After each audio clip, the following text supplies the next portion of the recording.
Merci beaucoup pour l'invitation. Donc, je suis François Vallet, je travaille, je suis ingénieur cybersécurité à la Banque de France, plus particulièrement sur les outillages pour le CERT de la banque. Voilà. Et moi, je vais vous parler un petit peu d'un retour d'expérience sur une analyse statistique qu'on a faite et qui est finalement une bonne suite à la présentation de ce matin de Monsieur Hera. Etc.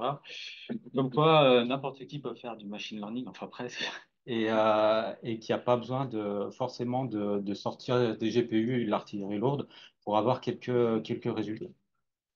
Donc c'est vraiment en mode retour d'expérience en 45 minutes. Est-ce que j'ai un petit timer? Ouais. Ça va être très très court. Donc si vous avez envie de plus de détails, n'hésitez pas. Là, je serai là jusqu'à ce soir. Ou alors ça a fait l'objet d'un article dans le MISC. Voilà. Et donc, c'est vraiment un retour d'expérience terrain. Alors, on est plus, voilà, c'est modeste par rapport à toutes les présentations qu'il y a pu y avoir avant. Le but, c'est pas forcément d'afficher des grands résultats, même s'il y en a eu quelques-uns, mais c'est plus la démarche qui est intéressante à avoir en tête, ce qui a marché, ce qui a moins bien marché, là où on a eu des difficultés. Pas d'algorithme à paillettes. La citation n'est pas de moi, mais de mon chef, pas de génération d'images de LLM ou de choses comme ça. On est dans du bon vieux algorithme des années 70-80. Donc voilà. Je suis pas data scientist. J'ai fait quelques jours de formation là-dessus, mais je suis initialement plus ingénieur cybersécurité. Mais c'est aussi pour montrer que je suis pas forcément un expert des outils que je vais manipuler. Je les prends un petit peu en boîte noire et je vois si ça fonctionne ou ça fonctionne pas. Donc, s'il y a des scientifiques dans la salle qui connaissent les algorithmes que je vais utiliser, s'il vous plaît, un peu de bienveillance. Je ferai probablement des erreurs d'interprétation. Voilà. Quelques notions mathématiques, pas beaucoup, mais c'est un peu pour ça qu'il y a des images un peu moches partout. C'est pour tenir éveillé et un peu égayer la présentation. Voilà, c'est pas très corporate Banque de France, mais bon. Euh, voilà, l'objectif. Quel est le sujet? En fait, le but, c'était un petit peu initial. On avait deux périmètres en fait d'instances, enfin, d'infrastructures de VM au sein de la Banque de France. Un qui était plutôt interne de 2000 serveurs et un autre plutôt exposé presque sur Internet de plus petite taille et tout ça géré en mode DevOps. Alors en mode DevOps, chez nous, ça veut dire que les filtrages réseau, en fait, étaient gérés par les développeurs qui géraient les développements sur ces machines des applications. Voilà. Donc pour travailler tout dans la cybersécurité, généralement, quand on donne les clés d'un filtrage d'un élément de sécurité à des gens qui sont pas forcément c'est pas forcément leur cœur de métier, on peut sentir un petit peu le problème qu'il peut y avoir. Donc, le but, là, c'était de voir un petit peu l'ampleur de l'état de risque de sécurité uniquement au niveau des filtrages réseau qu'on pouvait avoir sur cette plateforme et avoir une vue globale, enfin faire un audit, quoi, un peu des filtrages réseau. Euh, alors, habituellement, en dehors de toutes les analyses statistiques, il y a deux grandes méthodes hein, pour faire ça. On prend un expert qui traîne réseau, qui traîne un petit peu dans les couloirs, et on lui dit, bah voilà, ça a 100 000 lignes de filtrage. Alors, il y en a certaines beaucoup qui sont redondantes, mais voilà, sur le périmètre qu'on a, il y a 100 000 lignes de règles de filtrage à analyser. Vas-y, dis-moi globalement ce que ça donne. C'est faisable, mais un peu long. Ou alors, bah, on se met à dire, bon, bah, qu'est-ce qu'on veut finalement évaluer au niveau sécurité? Est-ce qu'on va chercher les ports SSH ouverts à Internet tout entier et du coup lever des alertes à chaque fois? Alors, le problème de cette approche aussi, c'est que ben, soit on en met trop et on a beaucoup de faux positifs et donc du coup on voit plus rien, soit on n'en met pas assez, on passe à côté de risques de sécurité importants. Donc là, le but de l'expérimentation, c'était pour essayer de tester des outils modernes, entre guillemets, d'apprentissage automatique et de clusterisation alors avec deux objectifs un petit peu en tête au préalable. C'est-à-dire déjà, est-ce qu'on peut avoir une vue globale de l'état global de sécurité des filtrages qui sont en place? en un sens, on dit, bah voilà, on a ces deux périmètres, c'est géré par les DevOps. Globalement, est-ce qu'on est bon au niveau sécurité ou pas sur les filtrages? C'était un peu ça l'objectif. Et le deuxième objectif, c'était de dire, bah, en utilisant des outils d'apprentissage automatique, est-ce qu'on serait capable de dire, bah, voilà, telle machine, elle a tel filtrage, est-ce que c'est bon ou pas? Juste en laissant l'outil d'apprentissage apprendre sur les filtrages sans intervention. Et voilà, bah, sur ces deux idées, on est parti. Et le but un petit peu de cette présentation, c'est pour vous présenter un petit peu pas à pas la démarche qu'on a eue. Donc, à la fois, la première chose à faire, et ce qui prend généralement 80 à 90% du temps dans ces projets un petit peu d'apprentissage automatique, la construction d'un jeu de données à la fois fiable, mais aussi pertinent. Ensuite, une fois qu'on a un jeu de données, faire première visualisation. Là, ici, c'est à travers du clustering pour essayer de visualiser nos données de filtrage pour voir un petit peu s'il y a des choses qui se regroupent ou pas, ou si c'est complètement diffus. Et après, essayer d'apprendre, faire apprendre à un algorithme un filtrage de sécurité d'un point de vue de sécurité, c'est-à-dire est-ce que le filtrage est à risque par rapport à notre politique de sécurité ou pas à risque. Et, La construction de jeux de données. Alors, voilà, ça va rappeler un petit peu ce qui a été abordé ce matin. Tous ces algorithmes un petit peu statistiques ou d'apprentissage, ils le font sur des nombres, des matrices, en fait. Et donc là, tout le but de la construction du jeu de données, c'est de faire traduire un petit peu une règle de filtrage. Là, par exemple, on autorise le port 22 vers un réseau en 10.0 quelque chose, en un vecteur de nombres, mais pas un vecteur de nombre n'importe comment, un vecteur de nombre qui représente un petit peu le niveau de sécurité du filtrage ou les caractéristiques du filtrage.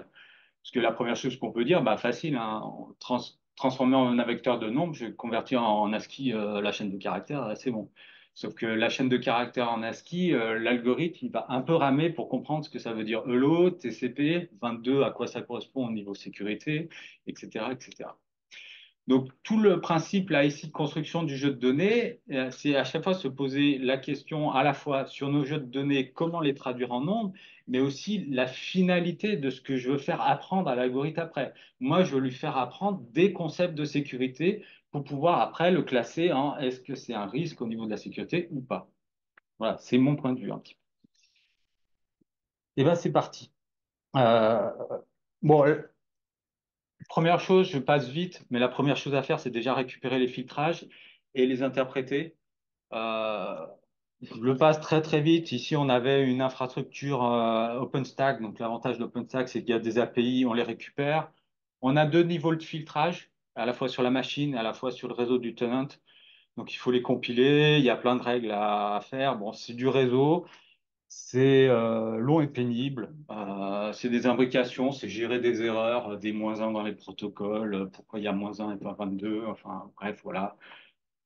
Mais c'est long, pénible. C'est beaucoup de lignes de code qu'on mettra un petit peu en comparaison avec les quelques lignes de code qu'il faut pour faire du clustering.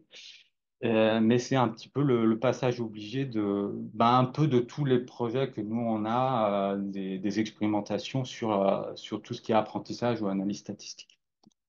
Voilà, ça, c'est un petit peu. Après, on arrive sur des tableaux comme ceci où on a classé pour une ligne un filtrage avec le réseau distant, le port de destination qui a été autorisé et la direction, donc en entrée ou en sortie par rapport à la machine. Là, l'analyse qu'on va faire, c'est par rapport à un serveur, l'ensemble des filtrages, est-ce qu'ils sont à risque ou pas. La première chose à faire, c'est donc du coup de convertir chaque colonne de tableau en nombre intelligible par notre algorithme et qui représente un petit peu la sécurité. Première colonne, le réseau distant, donc l'adressage IP. Ouais, première, instinctivement, ce qu'on dit, bah, IP, c'est quatre nombres. Bon, bah, 256, c'est facile, on convertit. Sauf qu'au final, ça veut rien dire, une adresse IP comme ça. Là, il faut se mettre dans la place un petit peu de l'auditeur qui va auditer un petit peu des règles de filtrage. Lui, ce qui l'intéresse, c'est pas le nombre, l'adresse IP en tant que telle, c'est à quoi elle appartient. appartient à un réseau interne, elle appartient à un réseau externe, elle appartient à des partenaires. Est-ce que si c'est en interne, c'est du réseau bureautique, enfin, bref, quelle est la zone réseau d'un point de vue politique de sécurité à laquelle ça appartient? Et donc voilà, donc nous on s'est calé sur notre politique de sécurité réseau en interne et on lui a fait apprendre les différentes zones réseau qui existent. Donc là on peut voir un exemple, par exemple, bah, là c'est vraiment des cas, des données un petit peu bidons pour expliciter, mais vous avez là ici dans notre exemple on a deux zones, la DMZ et Internet. Alors oui, c'est pas encore un nombre, mais c'est une catégorie. Mais on en viendra après, on peut facilement sauter d'une catégorie à un nombre, en fait, dans les tables.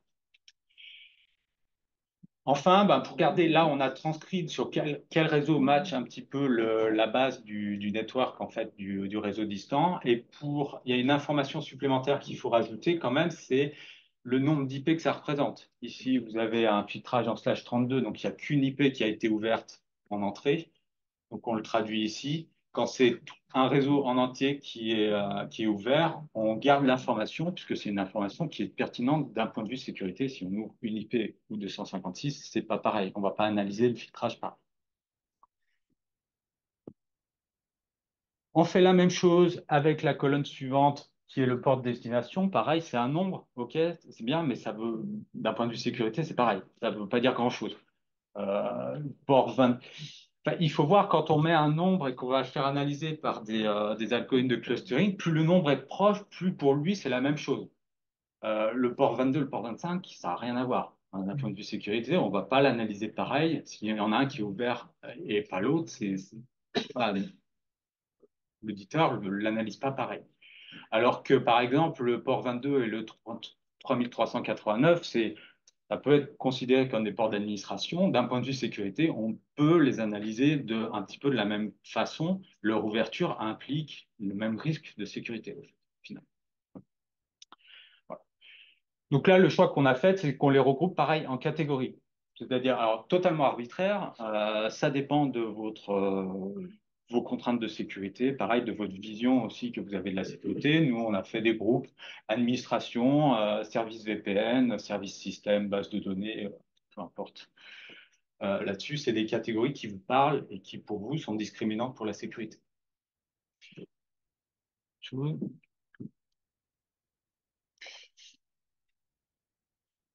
Ensuite, le but, c'est qu'on se retrouve avec deux colonnes de catégories.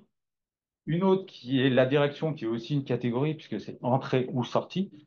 Et là-dessus, il y a une méthode en fait de passer de ces catégories à en fait un tableau de nombres. C'est l'encodage à chaud. Je ne sais pas en français comment ça s'appelle. One hot encoding. Le but, c'est de prendre toutes les combinaisons de ces catégories et d'en faire à chaque fois une colonne. Vous avez ici une colonne de tableau qui va s'appeler du coup en direction l'entrée depuis la DMZ sur un service d'administration. Et là-dessus, on va mettre le nombre d'IP que l'on avait dans la colonne qui correspond en fait à la même ligne. Voilà.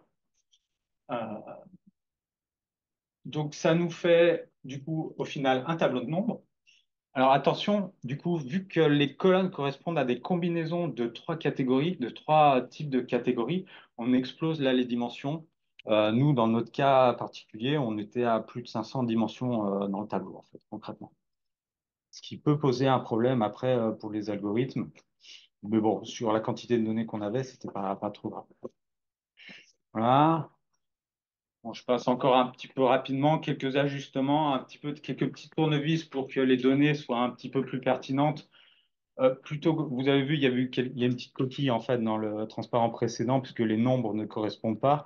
Mais en fait, on a appliqué un logarithme sur le nombre d'adresses IP ouvertes par rapport au réseau. Ça, c'était pour essayer de faire traduire un petit peu le fait que si un port est ouvert à 10 000 adresses IP, si on l'ouvre à 10 100 adresses IP, c'est pas la même chose que si un port était ouvert à une adresse IP seulement avant et on l'ouvre à 100. Donc, c'est pour essayer de garder, on n'est pas linéaire dans notre analyse de sécurité par rapport à l'exposition, en fait, sur un port. Et voilà, bon, moi, c'est un parti pris perso. J'ai pris le logarithme, ça permettait d'aplatir les échelles un petit peu. Il y avait peut-être des fonctions un petit peu plus pertinentes, mais ça a fait le job. Voilà. Je dis encore, je suis pas data scientist. C'est un peu, tout est un peu affaire d'expérimentation et de, voilà, on tâtonne et puis ça marche. Voilà. On s'approche pas loin du tableau. Après, ben, du coup, là, on avait jusqu'à présent une ligne par règle. Nous, l'objectif, c'est pas d'analyser règle par règle, puisque ça n'a aucun sens. Le but, c'est d'analyser globalement les règles qui sont appliquées à un serveur. Donc, on regroupe par serveur toutes ces données en additionnant les valeurs des colonnes. Là, pour deux serveurs, on a deux lignes. Et je crois, dernier tour de tournevis, un petit peu. On essaye de réduire un petit peu les dimensions. On s'est vite rendu compte qu'en fait, il y avait des colonnes qui avaient qui étaient linéairement liées, c'est-à-dire qu'elles évoluaient de la même manière partout sur tous les enregistrements. C'est-à-dire, s'il y en avait une qui était à zéro, l'autre était à zéro. S'il y en avait une qui était à un et l'autre était à 2, mais quand ça passait à 2, ça passait à 4. Enfin, elles étaient linéairement liées. Et donc, du coup, les unes par rapport aux autres n'apportaient pas plus d'informations, en fait. Et donc, du coup, on les a éliminées. Du coup, on supprimait les dimensions qui avaient une corrélation linéaire parfaite. Et au final, on passait de 500 à 180 dimensions, ce qui est pas mal, mais ce qui du coup devient plus gérable, quoi. Voilà. Alors c'était dû à des zones réseau qui s'activaient quand il y avait des filtrages très larges et qui en fait finalement s'activaient que sur ces filtrages très larges. Et donc du coup, elles avaient les mêmes valeurs. Fin de la partie un peu pénible. Voilà. Le reste, c'est, voilà, on a un beau tableau de données. On peut partir pour explorer un petit peu notre phase. Donc, on est en deuxième phase. On va essayer, maintenant qu'on a toutes ces données, on pense à un vecteur qui représente le filtrage de chaque machine de notre point de vue de sécurité. Et on va voir ce que ça donne en les clusterisant. Donc, le but, c'est de regrouper tous ces points, en fait, qui sont sur 180 dimensions, essayer de voir ceux qui sont proches et ceux qui sont éloignés, et aussi interpréter pourquoi ils sont proches, pourquoi ils sont éloignés, est-ce que ça correspond à notre vision de la sécurité, finalement. Pour ça, on a utilisé un algorithme qui s'appelle la classification ascendante hiérarchique. Alors, c'est différent des Kamins qui ont été présentés un petit peu ce matin. Moi, je l'aime bien parce qu'il est simple déjà à comprendre. Le principe est très bête, en fait, comme la plupart des algorithmes d'ailleurs. C'est que on a un nuage de points sur 180 dimensions et on va commencer à les regrouper, ceux qui sont les plus proches. Donc, on va essayer d'identifier les deux points dans tous nos points qui sont les plus proches, on les regroupe, ça fait un groupe. Hop. Et ainsi de suite, on fait la même chose, on regroupe les groupes ou les individus entre eux à partir, en prenant d'abord ceux qui sont les plus proches. Donc, d'où le nom classification ascendante hiérarchique. Il y a un avantage, pourquoi j'aime bien? Parce que visuellement, on voit ce qui se passe dans les regroupements. Euh, Parce que déjà, a priori, on ne sait pas en combien de clusters on va les regrouper, même si avec les canines, on est capable de savoir en calculant un petit peu l'entropie un petit peu des clusters, peut arriver à un petit peu la même chose, mais là, c'est plus flagrant, c'est qu'au fur et à mesure qu'on les regroupe, on voit s'ils sont loin ou pas, en fait, les uns des autres. Et on verra, ça se voit tout de suite après dans un diagramme qui s'appelle un dendrogramme. C'est voilà, un nom à caser dans des repas de famille, si vous voulez oublier ou pas. Voilà. Et juste pour vous montrer, voilà, avec les librairies scikit, enfin sklearn, qu'il y a dans Python, c'est une ligne, le clustering. Une fois que vous avez le tableau, en fait, qui est là, dans le X, c'est une ligne pour faire le clustering. Donc, et puis il n'y a pas besoin de comprendre comment ça fonctionne. Voilà le tableau que ça représente un petit peu. Alors là, je l'ai fait sur le périmètre 2 qui comportait 140, 150 machines pour simplifier un petit peu la visualisation. Et voilà la fin du regroupement, en fait. Ce que vous voyez au tableau, c'est la fin du regroupement. C'est-à-dire que ici, À chaque fois que vous avez du coup une intersection, c'est un regroupement entre ce groupe-là et ce groupe-là. On est à la fin, donc il n'y a plus que des groupes, il n'y a pas des individus. Voilà. Et donc jusqu'à arriver à un regroupement où au final l'algorithme en fait il a plus qu'un gros cluster. Ce qui est important ici, c'est la hauteur en fait des étages. La hauteur a un sens ici. Plus plus c'est haut, plus les clusters étaient éloignés finalement. Ce qui veut dire en fait, c'est ça qui va nous intéresser, c'est les étages sur lesquels la hauteur est importante. Ça veut dire que quand il a fait le regroupement ici, ça veut dire que ben, tous les clusters qu'il avait, le plus petit était très éloigné en fait. Donc ça veut peut-être dire que ce regroupement-là était pas très pertinent puisque du coup il a regroupé des clusters qui étaient bien isolés. Donc le but là, c'est en fait d'arrêter le regroupement pour avoir des clusters pertinents. On s'est arrêté nous à 6 clusters. On aurait pu s'arrêter à 2 puisque vous voyez que l'étage à 2 est aussi très important. Alors pourquoi à 6 ou à 2? Ben il faut tester. Enfin nous on a testé, on s'est arrêté à 2. On a vu que les groupes étaient pas très pertinents d'un point de vue sécurité. On n'avait pas beaucoup d'informations. Enfin on avait quelques informations mais pas assez. On verra après, mais grosso modo, ça sortait qu'une partie de l'information. On s'est arrêté à 6, le regroupement, on a vu les clusters que ça formait, et là, ça nous convenait pas mal. Voilà. Donc, juste, voilà le pourquoi. Puis, ouais, c'est tout. Euh, Après, on va faire une petite analyse des résultats. Alors, c'est pas très pratique d'analyser les résultats sur ce genre de graphique. Ici, on va plus représenter nos différents points. Alors, nos points, c'est nos machines, du coup, dont on représente les filtrages, à travers ce qu'on appelle une analyse en composantes principales. Si les scientifiques se bouchent les oreilles, c'est une projection en 2D de 180 dimensions. C'est pas vraiment ça. C'est une combinatoire. Enfin, il paraît que c'est une combinatoire, une recombinatoire des dimensions en fonction des autres, en essayant de faire ressortir les deux dimensions les plus pertinentes, qui sont une combinaison linéaire des autres. Mais bref, c'est une projection le plus fidèle possible de nos 180 dimensions en deux. Chaque point est un serveur, du coup, ici, par rapport à son vecteur qui décrit son filtrage. Et les couleurs qu'on a mis ici sont issues de notre clusterisation qu'il y avait juste avant. Voilà, donc les 6 groupes, vous les avez ici, euh, numérotés. Pour l'instant, on ne sait pas trop ce qu'ils représentent, mais déjà, on voit que quand même, il y a des groupes qui sont bien distincts les uns des autres. Donc, ça veut dire que c'est plutôt bon signe. Si déjà en 2 dimensions, on arrive à avoir des groupes, c'est pas mal. Attention, c'est une projection de 180 sur 2 dimensions. Si vous les voyez très proches ici, il y a peut-être plein de dimensions qui font que, en fait, ils sont pas proches. Voilà. Donc, c'est vraiment, c'est juste pour aider un petit peu à expliquer le reste, c'est plus pratique. Et après, ben, le but, c'était ben, pour chaque groupe identifié, on prend un individu, et là, par contre, humainement, on analyse le filtrage et on se dit, bon, c'est quoi? C'est un filtrage qui est correct pour la sécurité ou c'est pas un bon filtrage. Et voilà. Bon, alors, on en a analysé un peu plus qu'un échantillon par groupe, hein. À chaque fois, on en prenait plusieurs pour être sûr quand même de notre coup. On a identifié le groupe 1, on a identifié 3 groupes significatifs. Les autres, on n'arrivait pas à trop savoir. Le groupe 1, c'était les bons élèves. C'était un projet qui gérait ces VM de manière enfin, exemplaire d'un point de vue de sécurité, encore une fois. Après, je ne sais pas ce que c'est exactement.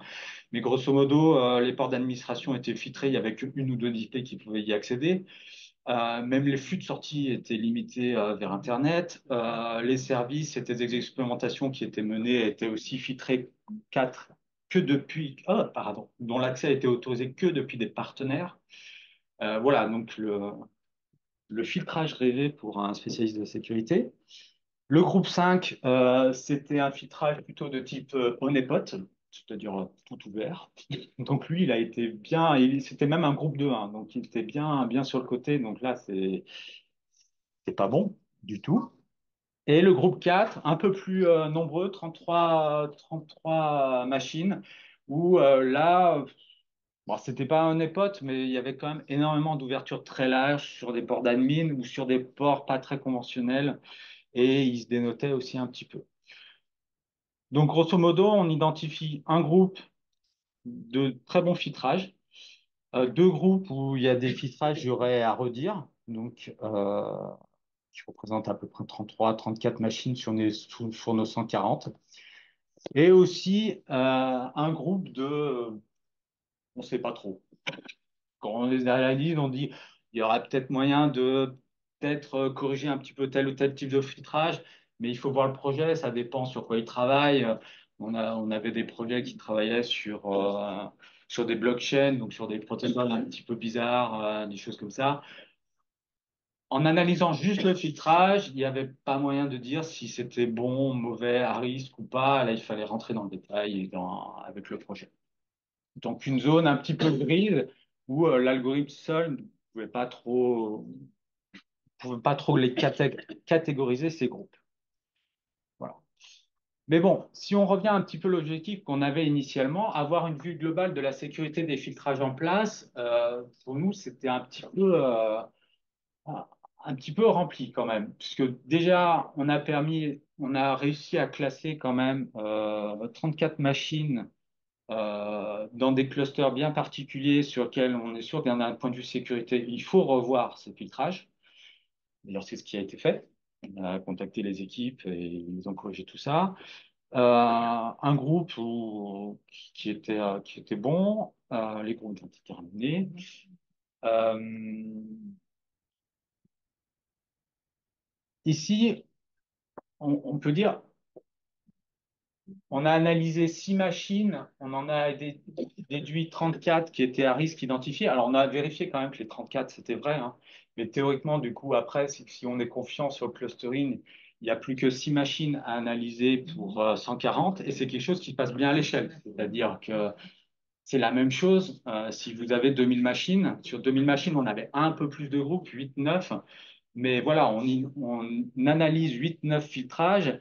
Et après, avec cette technique, on est assez confiant qu'on peut dire, bah, si vraiment dans ce groupe, j'ai vu une machine avec un très mauvais filtrage, tous les autres, c'est pareil. Voilà. Donc c'est quelque chose qui passait bien à l'échelle. Et ça tourne sur un poste de travail de la Banque de France qui est en soi un exploit. Voilà. Donc en termes de CPU, ressources, machines, c'est négligeable. On est sur des petits datasets. OK, il y a beaucoup de dimensions, mais avec des algorithmes de clustering qui sont très, très simples, qui sont très éprouvés. Donc voilà.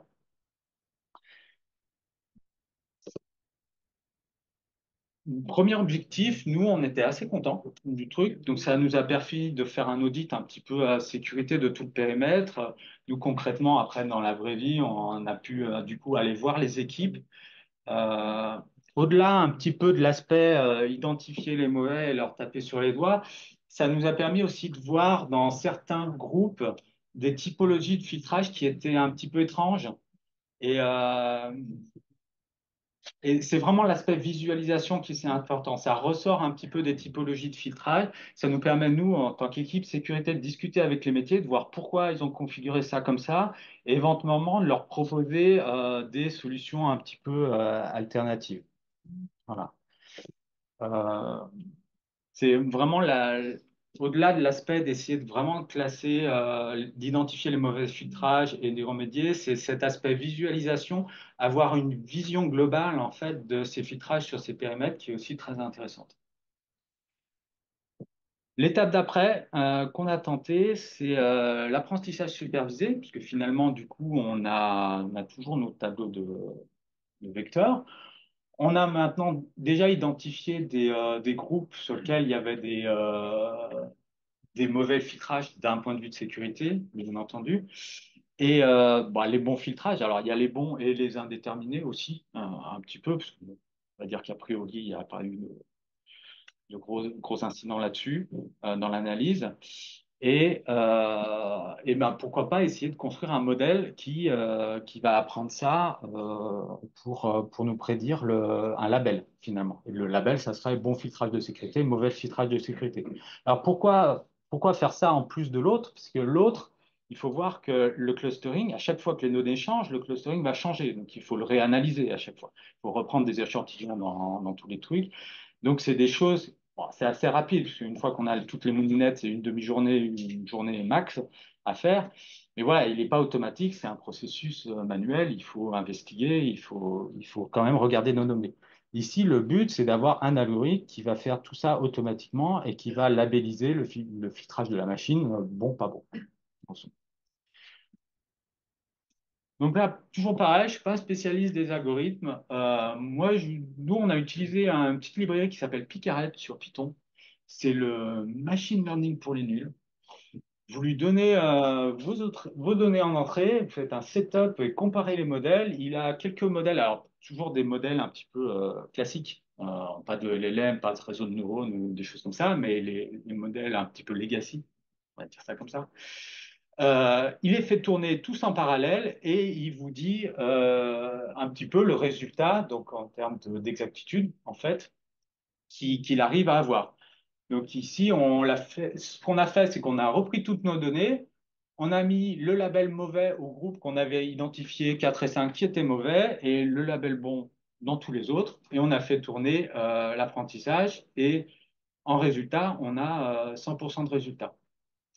Alors, ceux qui ont déjà fait de l'apprentissage 100% de résultats, il y a deux solutions. C'est soit vous vous êtes trompé, soit vous avez triché. Voilà. Et dans notre cas, on a triché. On a triché parce que finalement, on a appris sur des données qui avaient déjà été classifiées.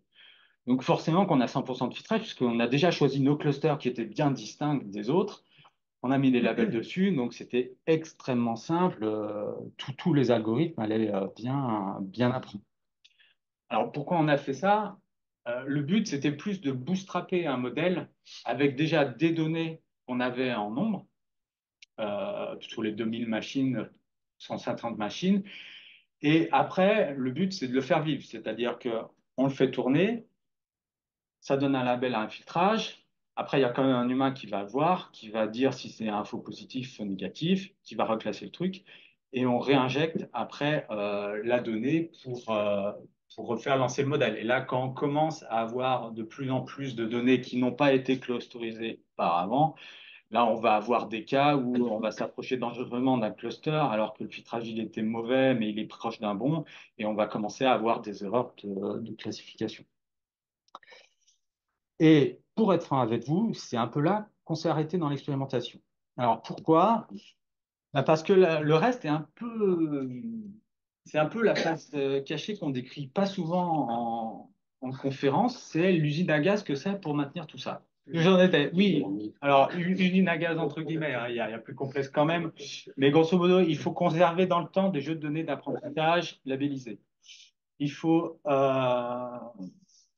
il faut faire intervenir des analystes qui vont du coup voir les résultats un petit peu de l'algorithme et si ça correspond à la réalité. Est-ce que l'étiquette mauvais correspond toujours à un mauvais filtrage pour la sécurité? Est-ce que le bon correspond toujours à un bon? Et relabelliser les données. Donc ça, c'est pas complexe à faire, mais bon, si on veut l'automatiser, il faut des interfaces, il faut développer des logiciels, des choses comme ça. Mettre à jour régulièrement le modèle en relançant l'apprentissage, c'est pas forcément plus compliqué. Voilà, en quelques secondes. Il faut le redéployer, il faut gérer les versions. Vérifier s'il n'y a pas une dérive du modèle en voyant si. Euh, oui, ce que je n'ai pas montré, c'est que les modèles, ici, les modèles étaient tous à 100%, donc on ne s'est pas cassé la tête, mais chaque modèle a des hyper paramètres, donc des paramètres liés au modèle qu'on peut tuner pour améliorer sa performance. Donc il y a aussi, une fois par an, un petit peu tuner les algorithmes et pas seulement juste les réapprendre avec les mêmes paramètres. Mettre à disposition cet outil à travers des API pour les applications clientes. Et le gros, c'est, enfin, vous connaissez tous les projets informatiques, intégrer ça dans les outils des SIEM, du CERT, des réponses incidents, tout ça. C'est pas que c'est pas intéressant, mais nous, concrètement, pour l'expérimentation, là, des filtrages, le gain était inférieur à l'énergie qu'il fallait passer à mettre en place cette infrastructure.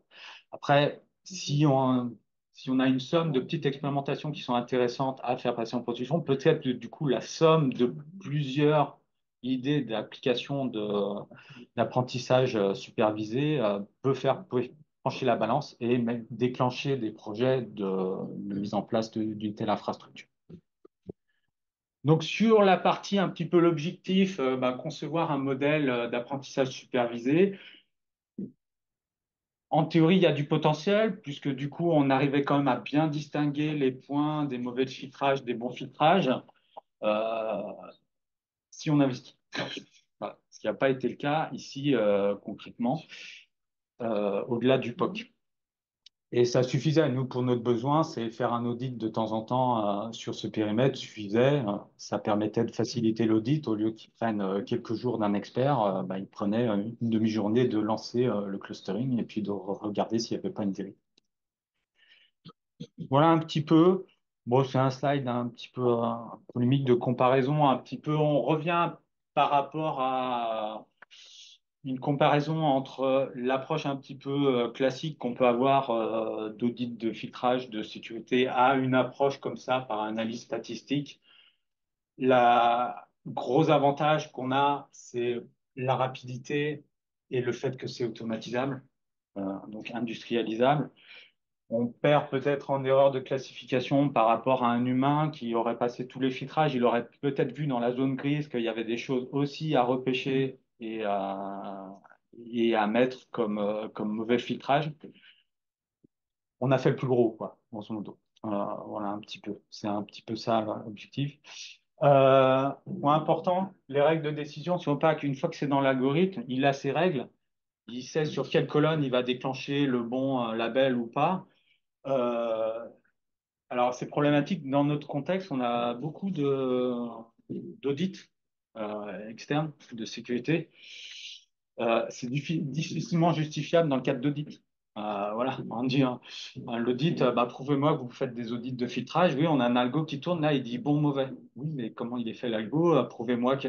Là, c'est un peu plus compliqué. Alors que dire, on a un expert, il a fait comme ça, il a suivi telle procédure, telle politique. C'est coûteux, c'est pas forcément a priori plus efficace parce que du coup il peut analyser qu'on a des audits moins réguliers, mais c'est beaucoup plus justifiable auprès d'un auditeur. Voilà. Alors la réalité aussi c'est que on a fait du clustering, on a fait des choses un peu plus complexes que d'habitude, mais au final nous ce qu'on a mis dans le CIEM et dans les règles de détection, c'est l'ouverture large des ports 22 et 80 sur des réseaux et enfin sur autre chose que des adresses IP individuelles.